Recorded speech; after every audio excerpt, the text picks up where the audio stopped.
I have some of my own issues going on. I was looking for therapists, and I fired about 3 or 4, and then I came across Eric. And when I met Eric, I was like, this is the guy. He gets it. He understands what's going on. And especially, you know, nowadays, you know, in healthcare, we're in a system where it's become very reactive. It's very business-like. The dollar's not going as far as it once did. You know, I can speak to that.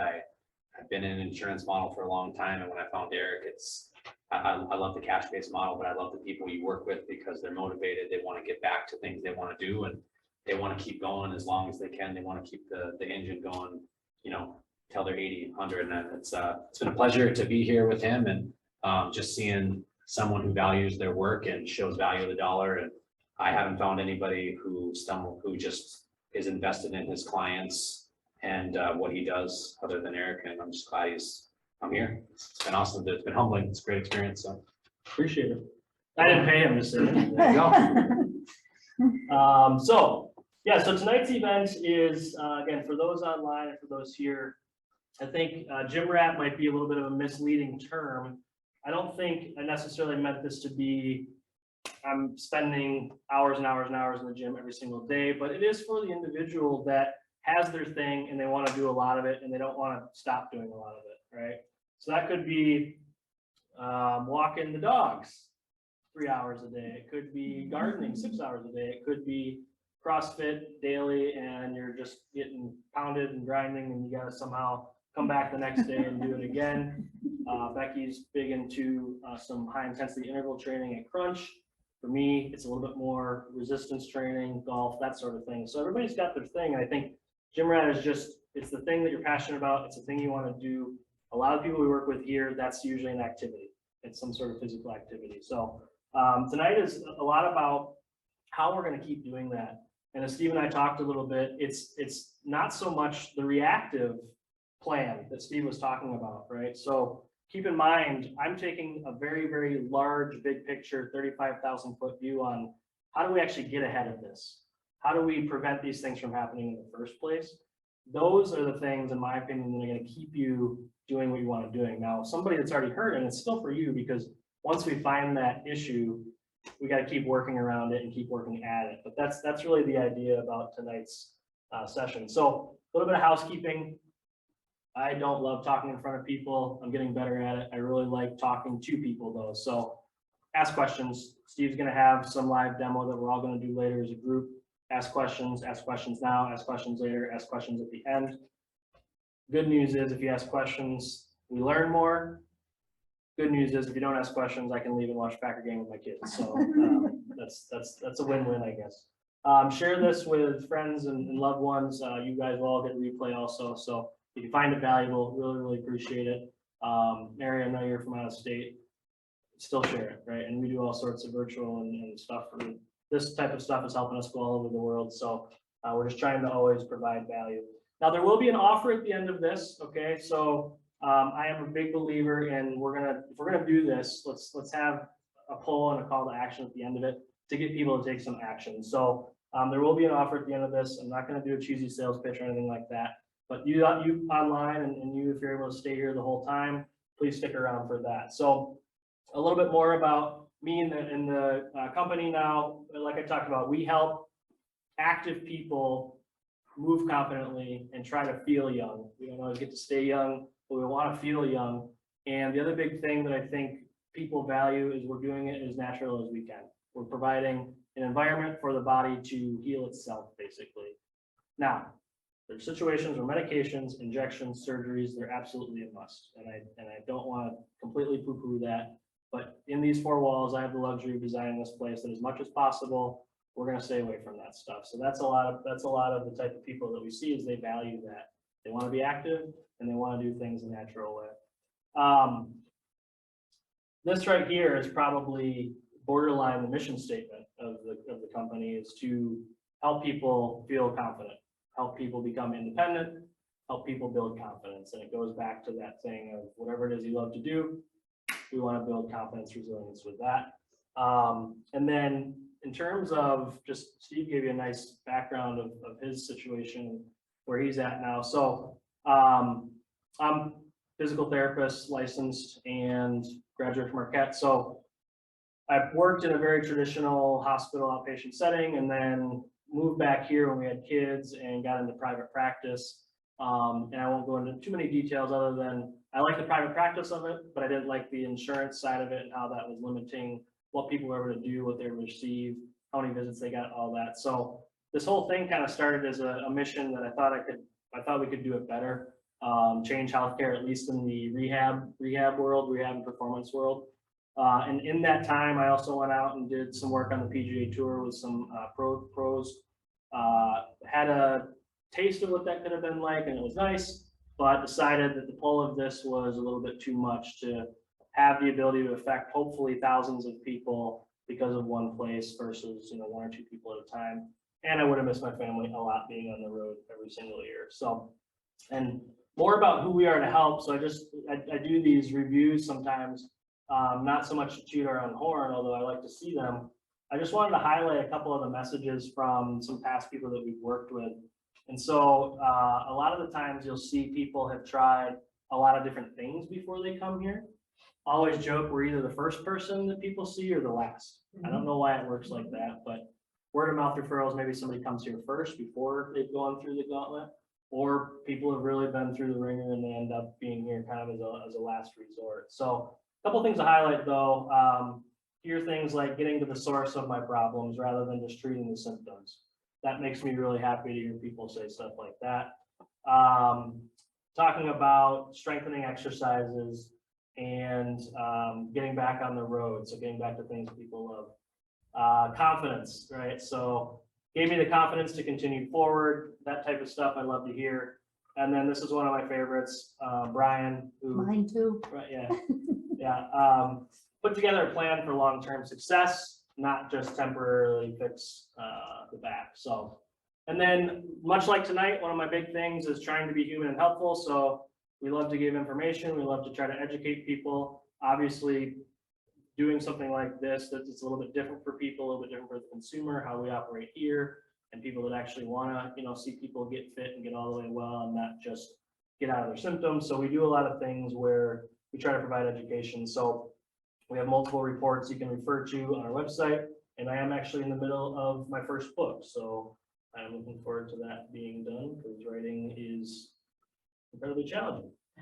So now who is this for? Enough about us. So this is for any individual who wants to push more, but they can't because they always get set back, right? So you feel like you're 2 steps forward, 3 steps back, 2 steps forward, 3 steps back. It's also for athletes. We work with a fair amount of junior athletes, college athletes. Hopefully some of them will be online, see the replay, but very similar of they have an injury, they're out for a while, they want to get back and they're not all the way well. So they end up right back in the training room. Some of our personal favorites here are the weekend warriors, right? Because I kind of lump myself in that these days. And the only excuse they typically come up with is they're getting old, but we don't buy that around here too much. If you've been frustrated about how you've been assessed or cared for in the past in the medical system, hopefully you'll get something from this. If you're lacking confidence in the gym, and then my favorite again, if you wanted to meet Steve, our rehab wizard, because he's the guy, he's the face now. I'm gonna just kind of fade off into the background someday. But no, meeting Steve, getting Steve out there for people, I'm really excited for people to learn more about how he sees things, and then there's free drinks and food. So if you get nothing from this, we at least did that. I think for a while we were going to have some trainers and some personal trainers and some other individuals here. Hopefully, again, they'll be online, but I think this stuff is really valuable to some of the other people that are teaching movement, coaching movement, whether they take some of this and run with it, or they just understand more about why their people are continuing to have issues. So that's who this is for. Anything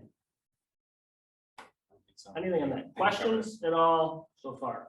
Okay, so who here has heard somebody say you should not do that because that's a bad exercise? Any examples? Okay, what exercise is so bad for you? Just any of it, like you're just gonna get hurt when you're, 60, you're gonna feel this, or just. Yeah. Anybody? Like to avoid as bad as she thinks it's gonna be. Yep. Anybody anybody who does CrossFit, Anybody who Anybody does does CrossFit, it, yeah.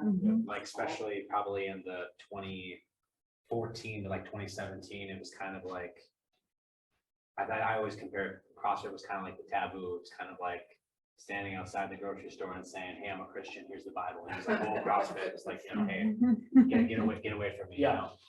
Yeah. But yeah, Yeah, and to the point about you're gonna feel it in your 60s, I mean, I say it's better to burn out than to fade away. So a lot of people that aren't doing this, you know, are probably gonna have much larger issues and maybe won't make it to 60. So that's always my comeback to that one. But a couple other classic examples, deadlifting is bad for your back, all right? Without going off on too many tangents tonight, if anybody just puts up their hand to say stop, Eric, you're talking too much, but deadlifting is now my #1 treatment for low back pain. So 80% of the population that knows anything about exercise or, you know, exercises or thinks they're in the gym or have heard some of this stuff. We have solid evidence now, and in these 4 walls, I use deadlifting to actually help back pain, treat back pain, build confidence. So that's kind of a classic one. Running is really bad for your knees. Okay, now we have varying research on this, right? And there's some things tonight that I'll come out with research, and there's other things that are just more of the human element. So we have some caveats that running potentially could be bad for your knees, but again, is it worse than the alternative? So in terms of a good example of why one of the main themes tonight is exercise being bad, right? Just coming out and claiming exercise bad, and exercise is bad for you. There is an individual who I'm going to go listen to speak in a month or so. His name is James Lawrence. He's the Iron Cowboy. If anybody's heard of this guy. So he is just kind of this regular guy, dad. I think he lives out in Utah. I think he's always loved fitness and endurance type events. But he is, he just did something, I think it was like 2017, 2018, that blew my mind, right? So when I heard this and I thought about tonight's topic, I don't know if it's going to completely match with everybody, but he ran 50 Ironmans in 50 days in 50 different states. And an Ironman is, I think it's over a 2-mile swim, it's over a 120-mile bike, and it's a marathon run. So he basically did his exercise and then slept while he traveled, and then did it again, did it again, did it again. So there's a lot obviously up here for him that probably went on and all of that, but I just use this as an example, and it's kind of an extreme example. I just use an example as if he can do that much volume, you know, how can exercise be bad? How can running, how can everything be bad? He's able to take on that much, and he's hopefully doing it efficiently and doing it the right way. He got through that, and some of us are scared of, you know, if I run 3 miles, I might hurt my knees. So he's a good example of the exercise. I don't like the thought of that there's bad exercise. Okay, so we're not all going to be able to do this, but if he can handle that much volume, how can any exercise technically be bad? I think it's possible that when we look at things, it's not necessarily the exercise that's bad, it's how we do the exercise. And I think as I find myself doing this for 7 years here, 13 years kind of outside of here, but the 7 years here have been a lot more with active people that are usually here from injuries, from being active, then, oh, hi Becky, then it's been very, very common to me that it's always something going on with how they're doing it, right? It's not the exercise itself. So I'll do a little bit of stats here to kind of speak a little bit further on that. Steve and I were talking, and I was trying to come up with all these stats, these scary things about, you know, if you don't come and see us, you're never going to go back in the gym. And if you don't come and work with somebody like me, your shoulder's going to be wrecked forever. And funny enough, as I kind of looked over it all, I couldn't find a whole lot of that. So there's a lot of situations where we talk about CrossFit, we talk about high intensity interval training, we talk about weight training, talk about running. These things are so-called, you know, bad or worse than other things. The research isn't really showing that from an injury incidence standpoint. The only thing that I really found consistently was contact sports or non-contact injuries in sports where you're chasing a ball and doing some of that stuff. That's really the thing that stood out. So There was something here about the CrossFit being pretty similar to other recreational physical activities, fitness activities.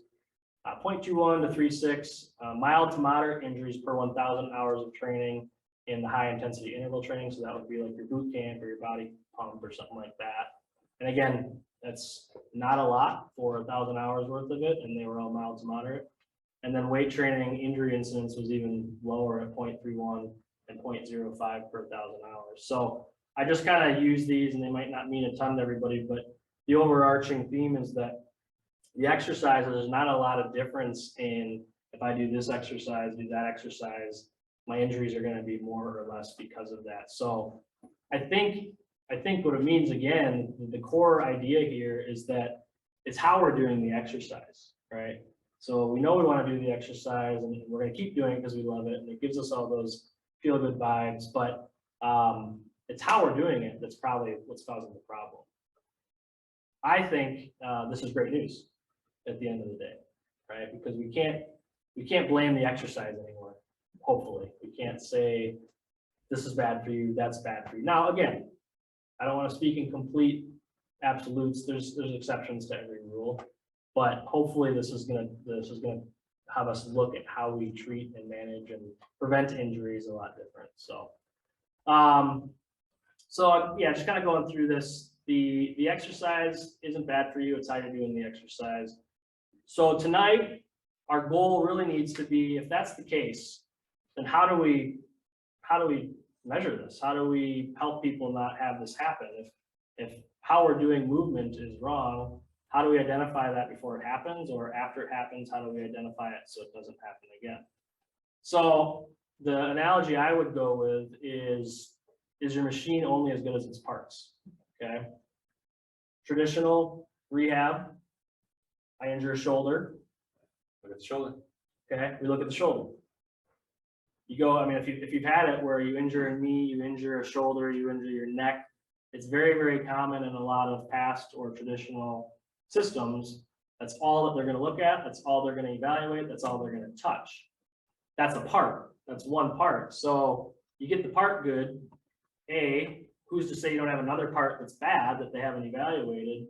Or if all of your parts are great, spot on, who's to say that they all work well together? Okay. You have any good cheesy car analogies? I always like to go like working, it's like you're trying to fix the engine and the tires are the problem. And then you fix the tires and the engine goes out, but you didn't know the engine went out, so the car still doesn't work.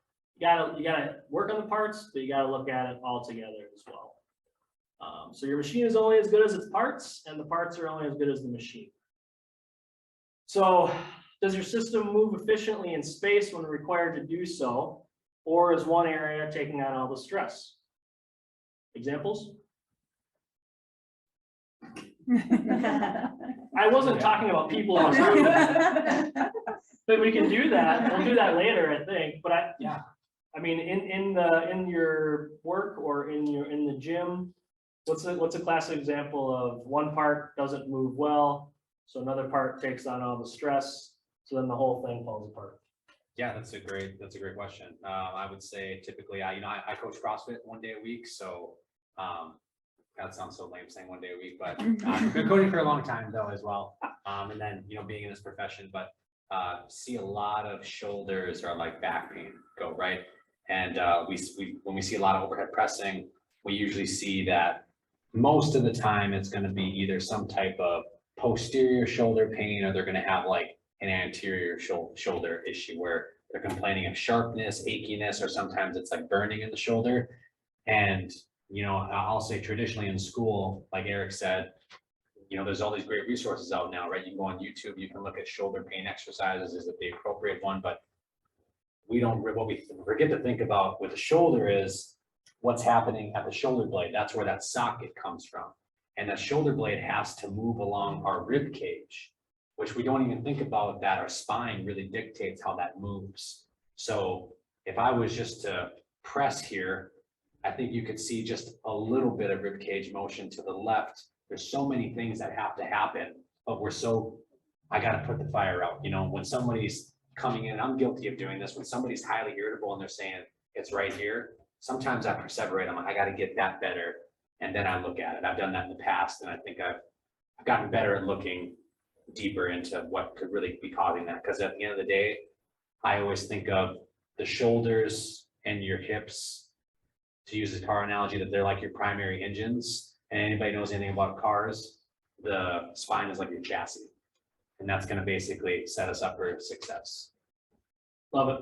I have another, probably a couple of cases too, where, again, very active individuals doing large total body movements, and they came in with shoulder pain.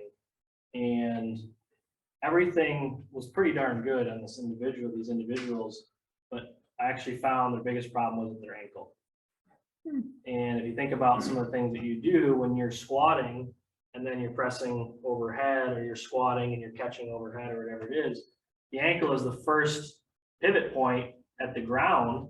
So if your ankles are stuck and you're trying to do this, you know, what should look like this now kind of looks like this, and your shoulders just pay the price for all that. So it's crazy how, I mean, even in some situations, you could have neck pain stemming from all the way down to the feet. Now, I don't believe like our eyeball pain is coming from a big toe, and you don't get too crazy with it. But again, you have to look at the whole machine when we're looking at this stuff. So, all right, so I'm just going to get into a little bit of talking about the parts and just get a little bit sciencey really quick here. And also, I'm keeping my eye on the chat online. So if anybody has any questions so far, make sure you type in, and I'll be sure we get that answered. So, joint by joint concept. So there's some individuals that believe, and again, every one of these systems out here, you know, there's going to be bits and pieces that you kind of, maybe I don't agree with that necessarily, but by and large, all things considered, I kind of like the thought process behind it. So the human body, we have areas that are just by design, they're going to be a little bit more mobile. They move a lot, right? The ball and socket of the shoulder, the ball and socket of the hips, they move a lot. They're designed to move a lot. And then you have other areas that just don't move quite that much. Technically, our knee, it really only goes forward back. It doesn't do a ton of side to side, or hopefully not, and it doesn't do a ton of rotation. Same thing with the lower back. People are always surprised that lower back really is only that good at here and here. It's not really designed to do a lot of this, and it's not designed to do a ton of rotation. So we have that idea that certain areas should be mobile, and then we'd want other areas to be a little bit more stable, right? And the thought process with this is that if something becomes immobile or tight, and we're trying to carry out these movements, well, there's things that'll happen up or down the chain, meaning something that becomes tight now creates something else needing to be something else. So if my shoulder is supposed to be loose, right, and it's not, well, I'm going to yearn for some of that mobility from something else. It might be my neck, it might be whatever. So the joint by joint, as we talk about, it's still important to look at the parts. We don't say, Sarah doesn't come in and say I have shoulder pain, and I say that's not really that important. Let's look at your knees. I mean, we don't do that, but it's a little bit of the, let's look at the parts and make sure we understand what's happening there. And then Steve's going to talk a little bit more about his lens and how he looks at how the body operates in space. Okay, so it's undeniable that at the end of the day, we move 3 dimensions in space, right? We're not robots. We don't only move forward, back. We don't only move side to side. So when we are evaluating this and we're trying to get people out of pain, or hopefully preventing pain from happening in the first place, we need to be able to evaluate that. And I would say the beauty of Steve being here, what I'm so excited about, is he's going to piggyback off of what I've already tried to do and take it even farther. And we're going to actually have, again, by no means is any system perfect, but I think it's really good to be able to say, this is how we're going to evaluate how people move total body in space. All right, so I'll let Steve talk a little bit more about that, because I think this is one of the best systems that we're going to have moving forward. How do we, if we're worried about needing to think of all these different things that could go wrong, but we need to kind of make it succinct and organized, this is one of the best things I think is out there. So Steve's going to go into 3D maps, and then hopefully we can all go through the whole journey together and do a little movement. And then we might pick, if people are willing, a couple cases to kind of go through. Yeah, so 3D maps, for those of you watching here, it's a movement screen. There's plenty of them, like through different groups, but I'm very biased. I'm a Gray Institute fellow, so I really wholeheartedly believe in this. Because this is something that we can use as a screen. Like, we really believe that this should be like going to the dentist. Why shouldn't you be able to come in, you know, free of charge, and we take you through this screen? And if you're looking good, we say, hey, let's check on you in 6 months. And if you're looking not so hot, I might say, hey, if it's one thing I'm noticing, you know, we can just say, hey, this might be something you want to work on, or hey, we might want to get ahead of this depending on what you want to do for activities. We want to be informed of that decision, right? But we love the screens because that gives us the most amount of information in the least amount of time, right? And as we all know, like, we're all busy individuals, and that's what we want to know. Like, hey, in the medical model right now, what happens? We show up, we pay this ridiculous copay, we get this couple $100 bill. Doctor comes in for 5 minutes, see you later, right? But this is going to give us the most information, least amount of time, and and a lot of the other systems don't take into play, in my opinion, what truly happens. I don't want to go too sciencey on you, but just a quick example. If I put my hands on my hips and I take a step with my right leg forward, what actually is happening at my pelvis, nobody probably thinks about it. I'm getting rotation to the left. I'm getting lateral flexion to the left. My pelvis is dropping down a little bit, and I'm rotating forward a little bit, posterior tilting. It's like, whoa, you got all that from just stepping? And that's exactly why I like 3D maps, and we'll have a chance to go through that. So I think it's the most effective thing out there because I can add in the arms, and I can add in the legs, and I can screen every joint of what's happening. And I think it's very applicable to what Eric and I were talking about, where you're seeing people. He gave a great example of like people not having great ankle motion or ankle stability, and then they're trying to do these things in the gym, like press weights overhead with, like, maybe they're in a little bit of a squat, or they're pressing with their feet out like this, and it's really causing them issues. Another good example would be what happens with the hips. And I think you'll find, when I'll ask you, those that are here, we'll go through it together, that your shoulder blades really want to follow your pelvis, what's happening. And then when we see that we can't get as far, it might be a recipe for potentially something happening. Anything else you wanted me to say about 3D maps before we get into it? No, I like to look at it as 35,000 foot view, right? We'll worry about the specifics after we get the 35,000 foot view. So we can still take a microscope or something. We can still do all of our special tests. We can do what we need to do, but this gives us that 35,000 foot view. Feel really confident going into it that we're not going to miss something. Yeah, and the beauty of this is you'll be able to feel it if you feel a difference. And the nice thing is the test is the exercise is the test. So sometimes you're doing these silly movements, but you'll realize that things move in all three planes, which you'll see when we go through 3D maps together. But then you'll see that hopefully someone's got a deficit, or someone can shout out, hey, I'm feeling stiff in the hip. It feels different right to left. And I can have you work in the other planes, and you might see it's different, because you should have that right to take a crack at fixing yourself, right? You should have that ability to we want to gift you with something to take home. You can't take these hands home, you know, you can't take our needles home, all that stuff too. So unless you're paying enough. Talk to my wife. But yeah, and anything else for me going? No, I think if everybody's willing, give yourself some space. You don't have to be on camera or anything like that. So you can maybe just. Yeah, Eric will be the one on camera. I'll have Eric demo, and I'll kind of talk about what I look at here. Yep. Why don't you stand in here so people can see you? Well, I gotta have you. I gotta talk. I gotta be Okay. my model. You know, my model here. All right.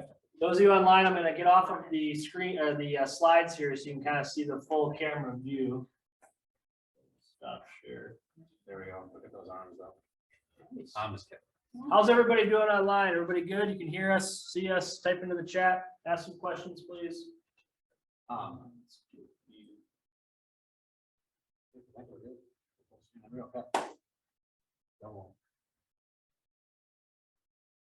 Yes. All right, we're good. Okay.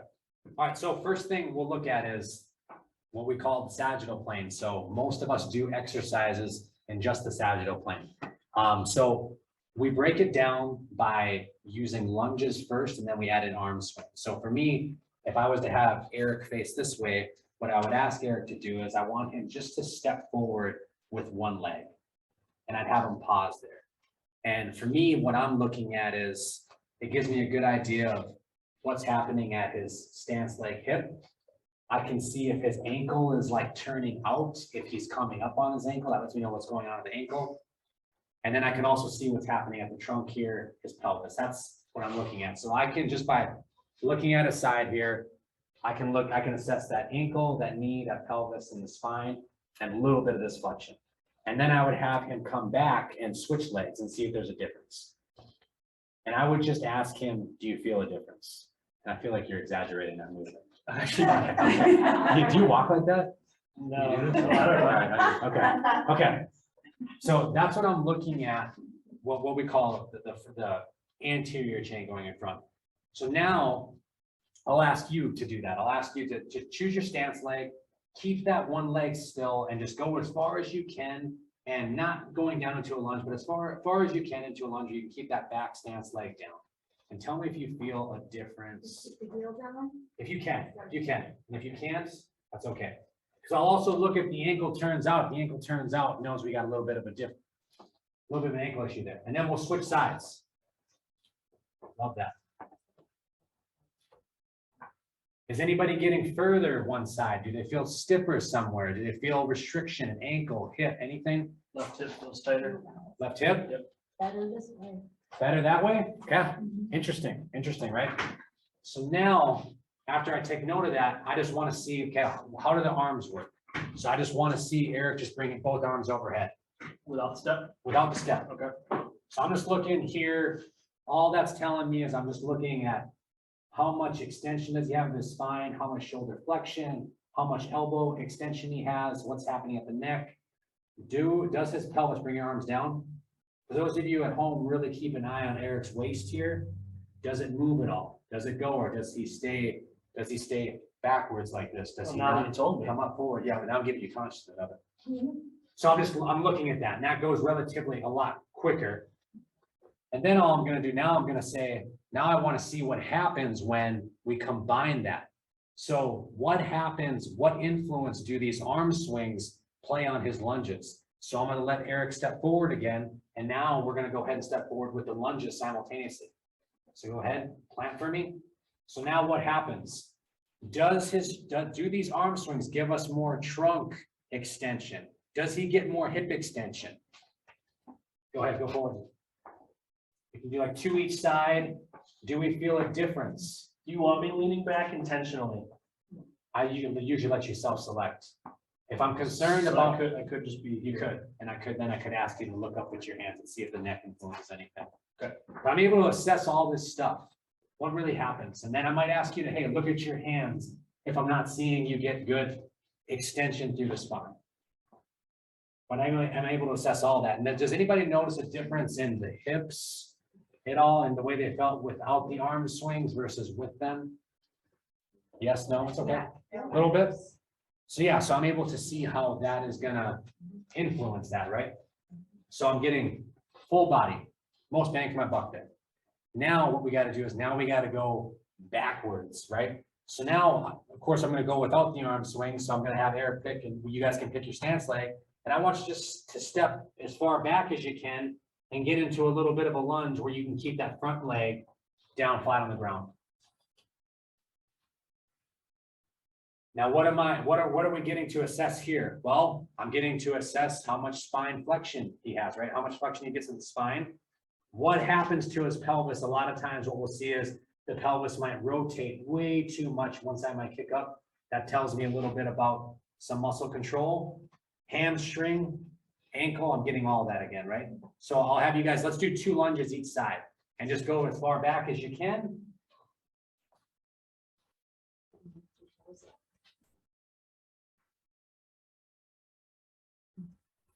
Good. Anybody feeling a difference right to left? Judy, bend your back knee. Let your back Feeling a knee difference? bend and Anybody go feel right difference? out Not too straight. This one straight, Yeah, okay. you're kind of trying to stick. And are we supposed to stick our toes up? You can if you'd like to. Yeah. If you can. Anybody feeling a difference? Yeah. Left hip. Left hip? I don't think I do. Now I'm paying attention to the. Okay, Mrs. conversation. Perfect. No, I'm just kidding. You're naturally gonna get some lateral flexion there, right, with that, right? So my PTA over there. Shout out. So now what do we do, right? Now we gotta add in those arms, right? Let's just see what happens here when we do the arms. When we eliminate the ability. So let's just go down with some arm swings. Let's just reach back. Combine them, yep. Does that play more of an influence? Do we feel more hamstring lengthening? Do we feel like we don't have as much control? Do we feel like we have better control, we're more stable? More stable, right? Yes, I think so. And what's interesting, right, about bringing in these arm swings is you're able to recruit your butt more. Your butt's really going to control those hips, right? So it tells me a lot what I need to do. Change judo. Better or worse? I feel less stable. You feel less stable. So interesting. So we might have to come back to that a little later. So that just gives me the sagittal plane, right? And that's what we do a lot of our movements in, our squatting, our pressing. Okay, but now we got to look at these funky motions. This is the big one. So I mentioned earlier, it's a lot. I'm hoping I'm not going too sciencey for you, but if I raise my arm up like this, if I put my hands on my ribs, you should be able to feel like there's some slight closing going on. It's not a lot, but there should be some slight closing going on this side. My trunk should flex to this side. I mentioned earlier that your shoulder blades, they want to follow your pelvis. So when I press up with one arm, what should be happening is I should see a little bit of pelvis movement dropping down on this side with my trunk, right? So we're going to look at what we call the frontal plane, which is this. So Eric will stand here, and what Eric will do is he's just going to take a lunge out to the side here for me. Okay. And you guys can all do 2 of these one way. Good, and then let's go to the other side.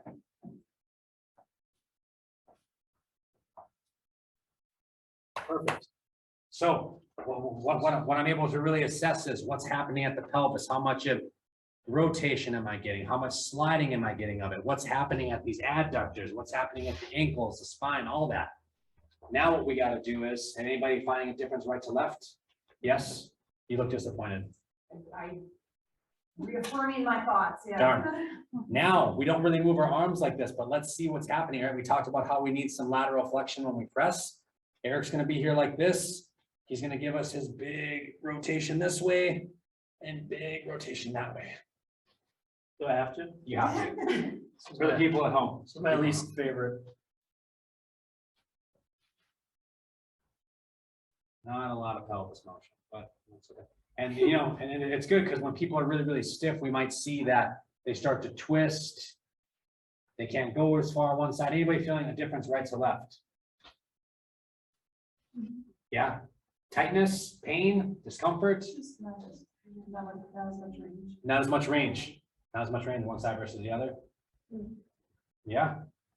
So now we want to see how those arms influence that frontal plane, right? So now Eric's going to do the lunge, and the way he lunges, he's going to bring his arms over to the stance leg. And now we're going to really load this medial chain here. This is kind of funky. This is like the sideways warrior, I guess we would call it, right?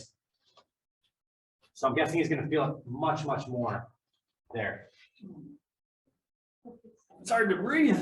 Yeah. Yep. That's fine. I'll let you try that. Yep. So actually, we're going to go that stance like you're going to go. You're going to go that way. Yep. I know. You're going to step out and you're going to go like this. Yep. You just mirror me. You just mirror me. You're going to step out this way. We're going to go reverse. And you're going to lean this way, and you're going to load your arms this way. Yep. Yep. You might do that on the inside, maybe. That way. Yep. That's perfect. It's okay. It's okay. You're doing great. Yep. Exactly. Exactly. We're feeling a difference right to left. Yes. Yes. A little bit. Yeah.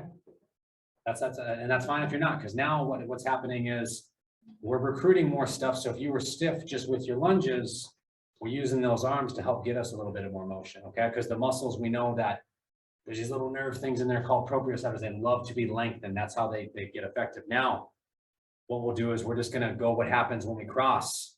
So I'm going to bring my right leg across like this. And I want to see what's happening at the pelvis. Am I getting You see that level change there. So when you do this, that's all you're asking, and you just let the person do what they're doing, right? Yep, I just kind of let them self-select, and if I feel like they're not doing it well, Do you want right foot flat or? if you can, yeah, that'd be great. You couldn't do it any better than that. And then the other side. So usually here, all I'm looking at is really what's happening at the pelvis, but then we got to think that's hip. I'm getting hip abduction, I'm getting hip abduction on one side. And now what we'll do is we want to load this lateral chain. So this actually is a biggie for shoulder pain because we know that the lat runs into the pelvis and runs all the way up, and it's going to get affected here because it's on the side. So we loaded the medial leg. Now what we'll do is if you're going to cross with your right leg, my left leg's the stance leg. So I want to bring my legs and go this way, my arms over to the opposite side. So crossing my right leg over, arms to the left, and I might really feel that lateral chain there. Eric's probably really feeling this here. Right leg over, arms to the Right, yep, to the left. Yep, exactly, yep. Right legs over, arms to the right, I'm sorry, to the right. Okay. Yep. Eric, give him a correction, sorry. Right leg over, arms to the other side, yep, so you should feel it all on the outside, just cross one more time with your right. Perfect. Then go vice versa, and I'm guessing you might feel that through here, pretty good, based on what you're having. Sorry, I hope I said that right. If you're crossing with your right leg is going to the left side, your arms are going to the right. So you want to load the stance leg, and then vice versa, we want to load the stance leg there. Anybody feeling a difference right to left? Left is easier. Left is easier. So usually I see this is a big thing for shoulders, or it could be for some low back pain. Okay, we have any questions on that? So I love the thing is you can feel this, right? You can feel it. You can't feel, you know, when the doc's like, okay, what's going on here? Unless we're really hot, or really painful, right? Do you see commonalities among everybody in terms of, I mean, most of us are right-handed. So then do you see a lot of similarities through the populations that you measure? Or is it really all over the map? It can be all over the map, but I'll say this, I do, because I coach in a CrossFit gym, the CrossFit body is very similar. I will say this. Yes, they are, depending on, like, if you're a rotational athlete, like if you're playing golf, if you're playing tennis, those rotational athletes, I see they do much better in a rotational and this frontal plane, whereas the weightlifters, they're not so hot in these other two planes. And they need all three planes. Okay, really, that's what I find. Okay. Probably too sciencey, but. Last thing, we're gonna look at now the rotational. So we looked at going forward, backward, we looked at going side to side, and now we gotta look at what happens in all three planes, so the rotation. So Eric's gonna stand right here in the middle-ish. Just out of curiosity, does anybody feel anything like more now than when they started in their body? Anything talking more? We find the fact that in the weapons. Okay, but nothing's like more noticeable, your brain's not perceiving it, okay. Just me then, great. So let's keep the left leg down. What Eric's gonna do is gonna keep it flat. He's gonna take the right leg and he's gonna open up and he's gonna turn as far as he can. Definitely firing things up a little. Yep, yeah, exactly. Yeah, we're lengthening stuff. We should be turning the muscles on. So this is telling me how much, really what I'm looking at is what hip external rotation you have. And usually therapists, chiros, will put you on a table and we'll measure it. But is that really applicable if you're doing an activity that requires you to be on both feet? Okay, That way? way easier going to the right. A lot tougher going this way. You might be a good one to use for the rotation. Yep. Now we got to look at doing the opposite, so looking at hip internal rotation of the and relative motion of the pelvis. So Eric keeping the left foot down, bringing the right leg, stepping around like this. Okay. Ooh, wow, you're a golfer. You got really good internal rotation. I use that term loosely though. Yeah, there we go. There we go. Well, you're a hacker. Yeah, There we go. I attempt. And feels tighter on that side. Does feel tighter on that side. Anybody feeling a difference right to left? Yeah. So I see this is very tight on a lot of people who have difficulty squatting. It's like I said, it's interesting when, you know, there's a time and a place to assess people on the table, and we should be doing that. But when we're on 2 feet, this is the way we can measure that internal, external rotation of the hip. And then finally, you know, we gotta look at these arm swings. How much is the trunk rotating? And this is where I really look at what's the difference with the pelvis to the trunk. Because I really do believe, and we, through the Gray Institute, they believe that your shoulder blades want to follow this pelvis. So I'll have Eric both arms out in front, and you just pick, you guys can just rotate to the right as far as you can, and then to the left as far as you can.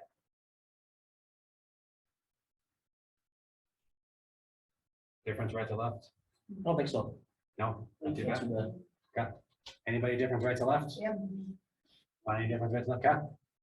And now, of course, we got to see, do these arm swings, do they give me more motion? How do they influence, right, my legs? So let's take those arms out in front, zombie walking here. Let's take that right leg and let's turn, let's reach as far as we can. So how does my upper body, my neck, the rest of it influence the rest of the system? Do I feel more lengthening in my stance leg? Do I feel like I'm actually getting more motion versus when I did it without my arms? Getting more. Getting more. Yeah. Interesting. Okay, great. And then we got to go the other way, right? We rotated away, and now we got to rotate in. Zombie arms again. Now we're going to rotate in. Do we get more? Many of you are like me, that stance leg, you're feeling way, way more in that hip when you bring the arms in. Feel less. Feel less. How dare you? How dare you, sir? The only motion I'm good at. You are very good at IR. I'll say that. You're very good.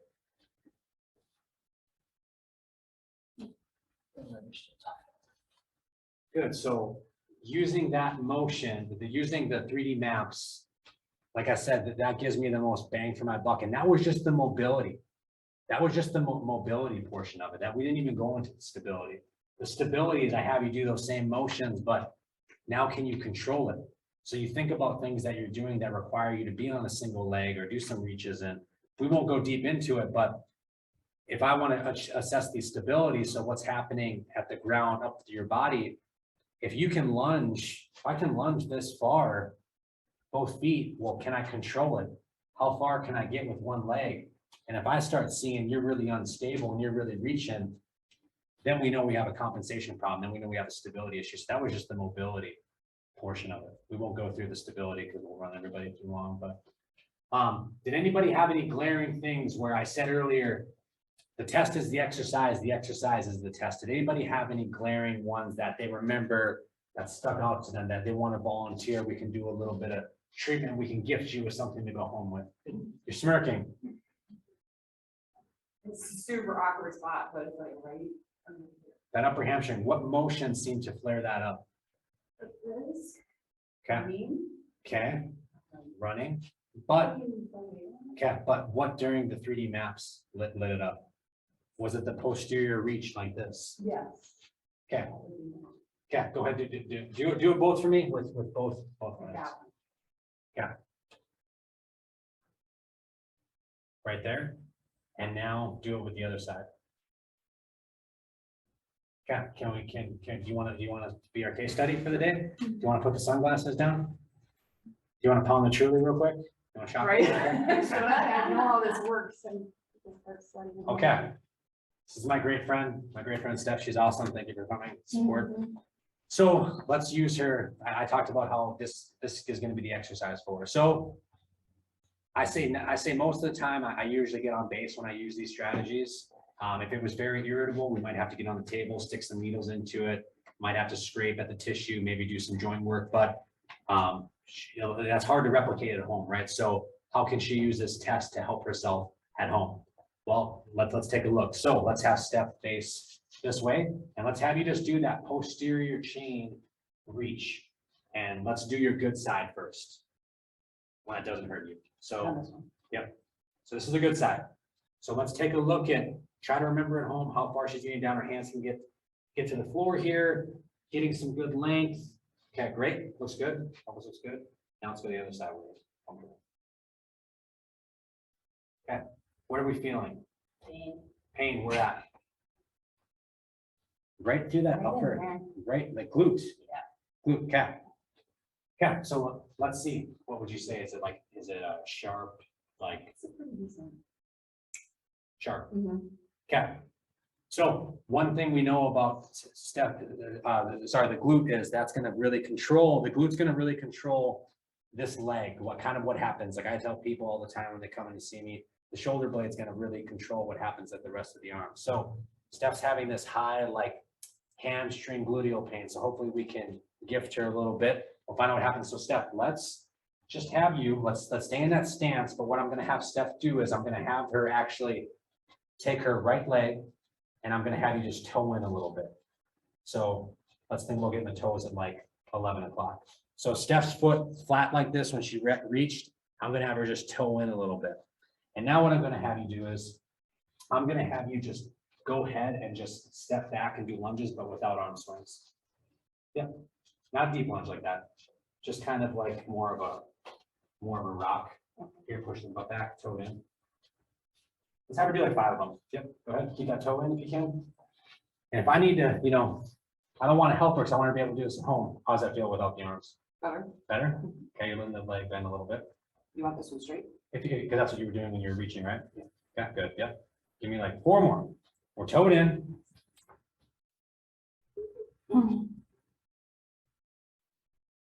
Okay.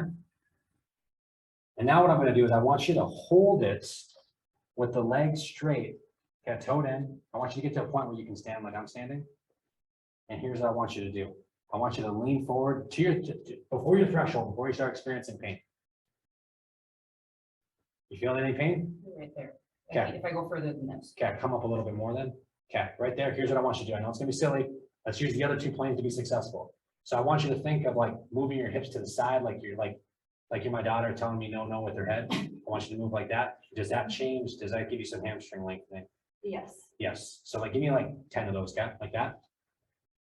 So now I got her pre-positioned in that sagittal plane, right? This is something any of you can do at home.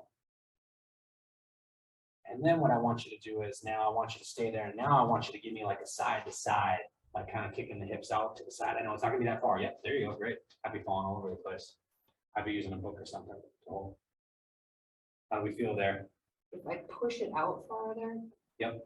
Then I can feel it. You can feel it like stretching, or do you feel discomfort? Now it's getting worked on. It's not as discomfort. Not as discomfort. Yep. Interesting. How much do you pay you? Right. Yeah. Magic. Okay, now let's go back to toeing forward and bring your feet together. And now let's go ahead and go for that lunge again. Like you did it with the arm, sorry. Like you did it before. Just Posterior reach, posterior reach. Posterior.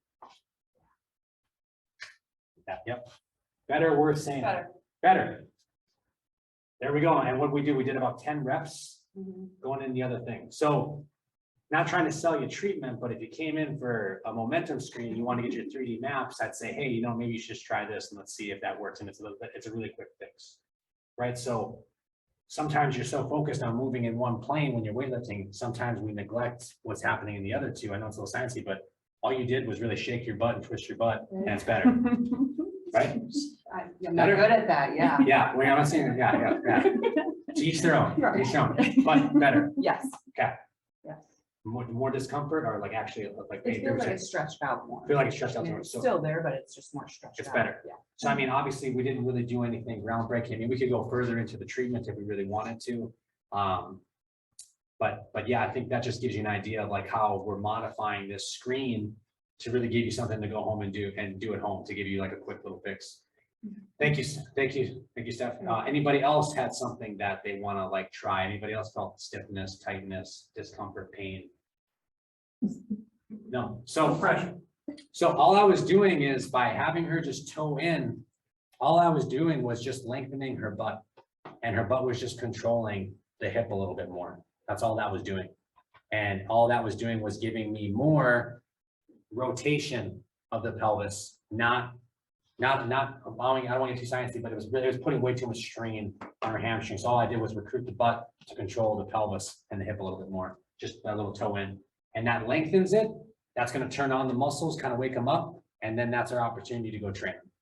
Right? It's similar to you know, a lot of people when, you know, I coach CrossFit and I might, you know, we might have people do these things called, you know, these Ys, Ts and Is, or maybe they're walking with a band around their legs to get their glutes warmed up, but that's just something that she could do at home, right? It's something that she knows what the test is. Hey, if I do this, and my hamstring's bothering me, that might not be a good idea to go to CrossFit and maybe do some of the loaded deadlifting and stuff. Maybe I need to do this before and then see if I can join class, right? Anybody else want any treatment, any questions? We felt different. Could do it afterwards, it's fine. I want to talk about the kind of the human element of that too, is that, you know, traditionally, I have a hamstring strain and I go in, and there's two things a lot of times that happen is PT, you know, the joke is it stands for pain and torture. So sometimes you go in and the person cranks on you for whatever, and they, you know, they do all these things that they're kind of almost trying to fight fire with fire, right? So there's that, which I hear it happen, and that's not ideal. The other thing that we're always trying to do here, I talked about earlier, is make people independent. I love people coming back to see me frequently because they want to, not because they have to, or because they want to stay ahead of things, but not because they have to. So something like this completely empowers you to take it and run with it. Now, there's more that could be done and everything else, but this is a great situation where you don't need to be 3 times a week for the rest of your life if you have some of these tools to take and run with. And it's a huge goal for our people here to be independent. It's a huge goal for our employees here to be independent. It's a huge goal for my kids to be independent. It's universal, right? So the more that somebody relies on us to feel good, I think that's a problem. So this is kind of the polar opposite of that, which I love. Anybody else? Or we can do after if you don't want to be on camera.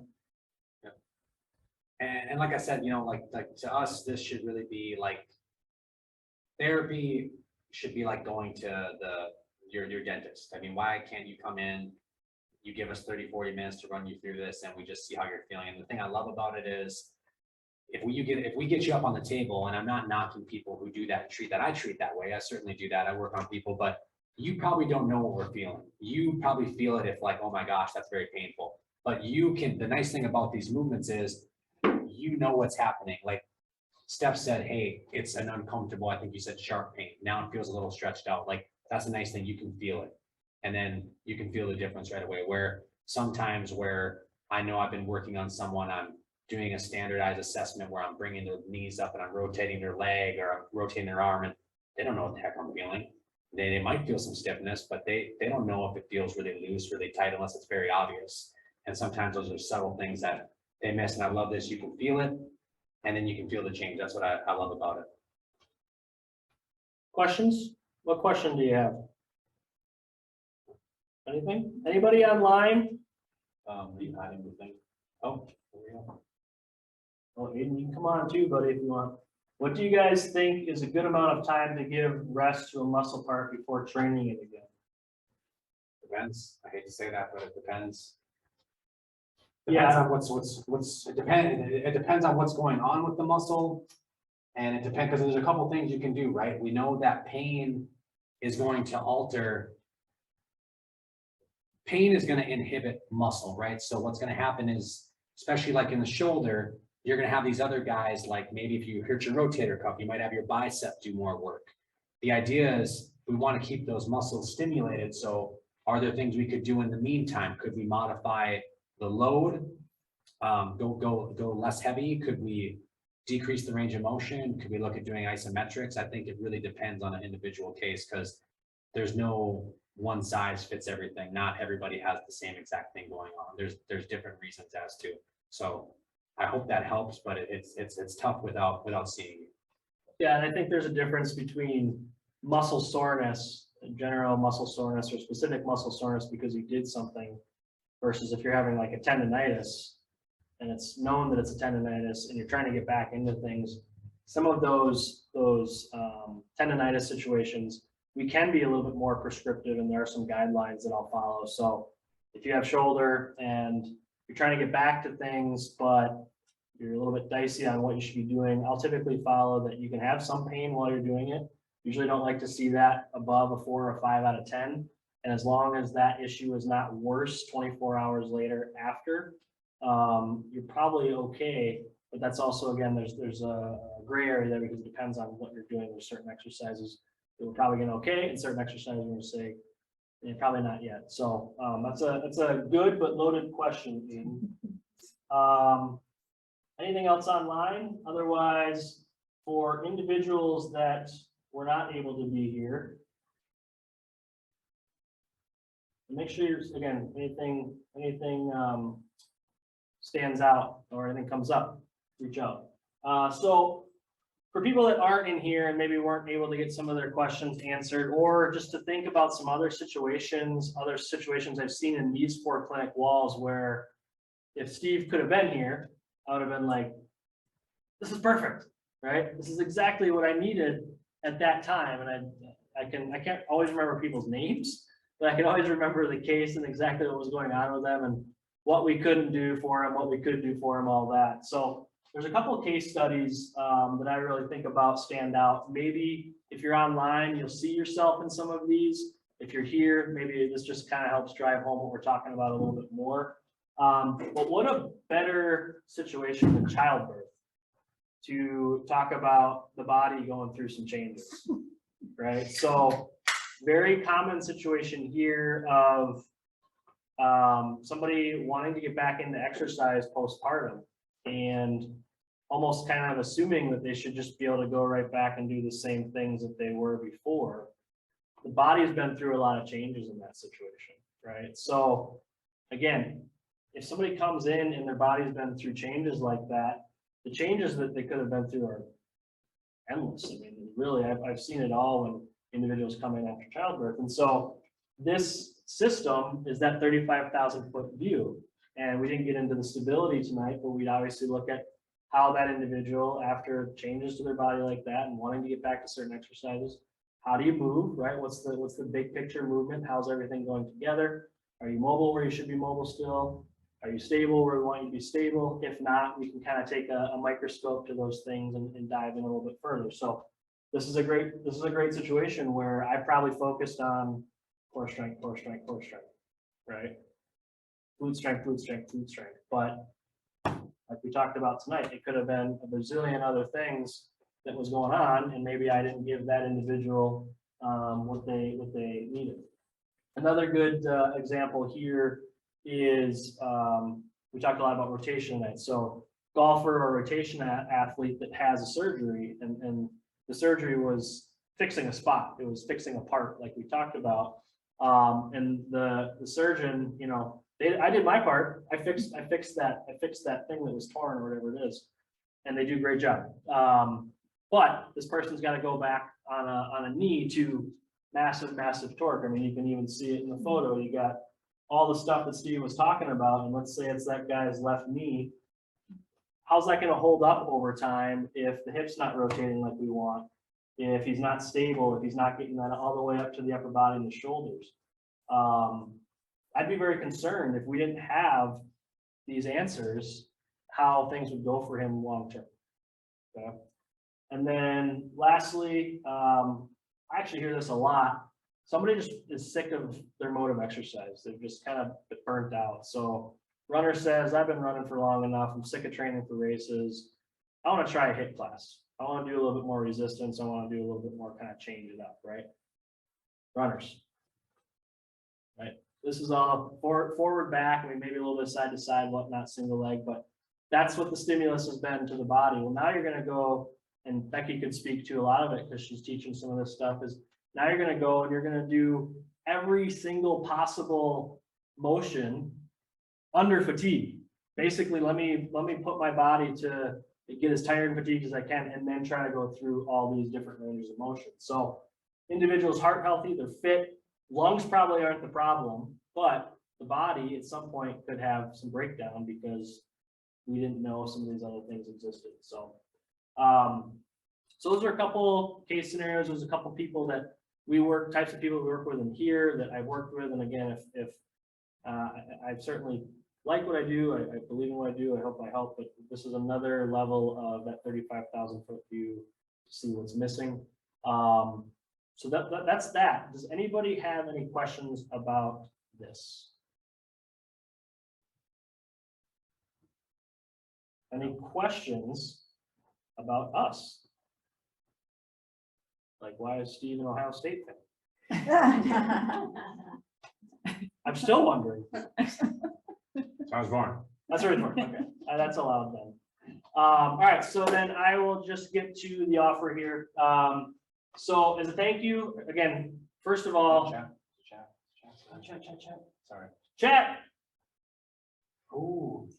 Uh-oh. Shout out Tim Gary, here we go. All right, sorry, you guys are gonna have to wait on that offer now. We'll back that up.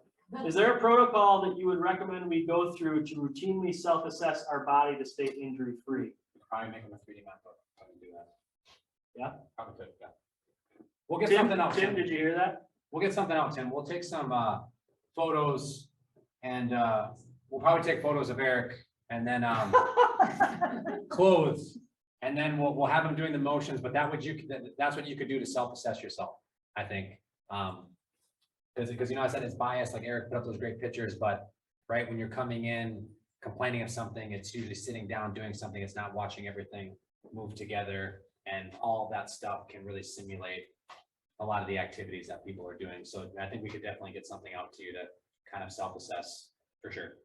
Yeah, and I think, again, that should be the beauty of something like this is self-assessment, right?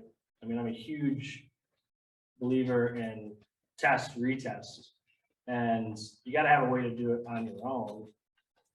It's a little complex at first. I mean, it probably feels like we went through a lot. Yeah. But you get a couple notes, get a couple pictures. I mean, it takes no time to. The nice thing is just feeling it. That's the thing. I just got to do this motion. What do I feel?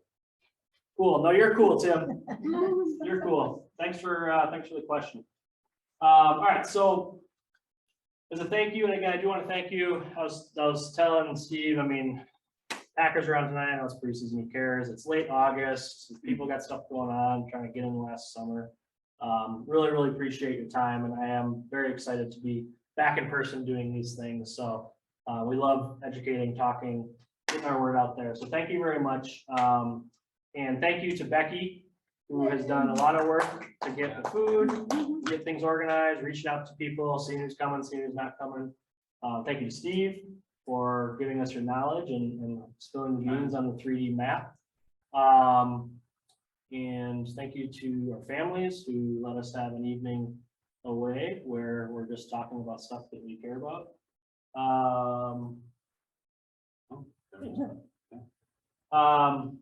So yeah, so and as a thank you, and honestly to make some hay with this, we got to do something with it. So we blocked 5 slots on Steve's schedule over the next 3 weeks, and due to demand and his time here, that's about the most we can do right now. So the people that are here, talk to Becky if you're interested. We're gonna do completely on us. He's gonna go through what we did again. So there's not everybody here. There's not the camera. There's not the mirror. You get Plus to go stability. plus the stability. You get to go through that with Steve. Then if he finds anything, he can put a microscope on it and figure out a little bit more, break that out why that is, and then go through some treatment with you on the spot to give you a little bit better flavor. You won't be cheating on me if you're already working with us. This is the game now. This is why, again, I want people to get the outcomes they're looking for, and that's why Steve is here. And I always love a different lens. I don't always love the lens of a surgical knife or a cortisone needle, but I do love the lens of other people that have the similar value like I talked about, but a different enough lens that maybe they can help when we're getting stuck on stuff. So if you are interested in this, and there's no obligation, right? I talk about this all the time. We genuinely want to help first. If we think something's going on, we're going to make a recommendation, right? And we'll tell you what that looks like and everything else. But at a bare minimum, learn a little bit more about this. Learn a little bit more about Steve. If you're online and you want to take advantage of this, I'm going to put the link in the comments right now. And you will also get the email on the follow-up when we give you the replay. And take advantage of it. There's going to be 5 of them, and then we can start a wait list. Like I said, stop by Becky. If you're watching online, I'll put it in the comments. First 5 people, don't wait. And best wishes on your quest to meet the wizard, the rehab wizard. All right, so I'm Thank gonna put this in the chat. Anybody online, I'm gonna put that site on the chat. Here's some other ways to communicate with us. Again, appreciate everybody being here. Stick around for questions, stick around for food and drinks. We're happy to hang out and just talk about whatever. Anything else while I'm writing this in the chat? No, just appreciate everybody's time and like I said, I think it's fourth time tonight, but like to me, that this should be like going to the dentist and it's something, a free service we offer. And you know, if we can give you a couple, 1-2 things to just keep going in the gym and give you, yeah, I think what we'll do is we'll make a little ebook and we'll send it out to you. And that way, you know, you guys have that to kind of screen yourselves. And if we can give you, you know, we can get people in here every 6 months and moving well, that's ideal. But if we catch something, you know, then obviously we have that option of treatment if it's really something glaring, a weakness or something big that, you know, is going on with you. So just hopefully you guys appreciate it. I hope I didn't get too sciencey, but goal is there's something that you can do to assess yourself and feel it and hopefully give yourselves a little bit of treatment at home. So Thank you. Thank you. Appreciate it. Okay, so I won't be cheating on you. No, no, no. no, I'm okay. I'm okay.